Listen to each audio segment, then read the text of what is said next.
പടിയൂരിൽ അമ്മയെയും മകളെയും കൊലപ്പെടുത്തിയ സംഭവത്തിലെ പ്രതി പ്രേംകുമാറിനെ മരിച്ച നിലയിൽ കണ്ടെത്തി.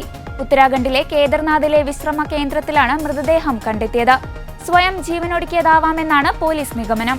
പടിയൂർ വാടകയ്ക്ക് താമസിക്കുന്ന കാരണം വെള്ളിയാനി സ്വദേശി രമണി, മകൾ രേഖ എന്നിവരാണ് കൊല്ലപ്പെട്ടത്. പ്രതിയും രേഖയുടെ രണ്ടാമത്തെ ഭർത്താവുമായ കോട്ടയം കുറിച്ചി സ്വദേശി പ്രേംകുമാർ കൊല നടത്തിയ ശേഷം രക്ഷപ്പെടുകയായിരുന്നു. മുൻ ഭാര്യ വിദ്യയെ കൊലപ്പെടുത്തിയ കേസിലെ പ്രതിയാണ് പ്രേംകുമാർ.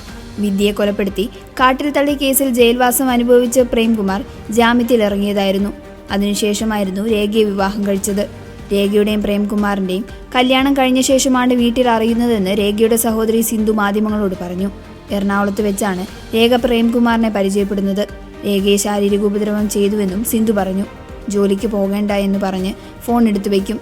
ജൂൺ 2-ന് പോലീസ് സ്റ്റേഷനിൽ രേഖയും പ്രേംകുമാറും പോയിരുന്നു. പ്രേംകുമാർ ഒരു കൊലക്കേസിലെ പ്രതിയാണെന്ന് അറിഞ്ഞിരുന്നില്ലെന്നും പോലീസ് പറഞ്ഞപ്പോഴാണ് അറിയുന്നതെന്നും സിന്ധു പറഞ്ഞു.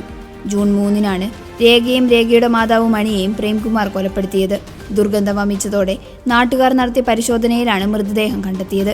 പുരുഷ സുഹൃത്തുമായുള്ള ചിത്രങ്ങൾ വസ്ത്രത്തിൽ ഒട്ടിച്ച നിലയിലാണ് രേഖയുടെ മൃതദേഹം കണ്ടെത്തിയത്. ഭാര്യയുടെ സ്വഭാവത്തെ വിമർശിച്ച് കുറിപ്പ് മൃതദേഹത്തിലുണ്ടായിരുന്നു.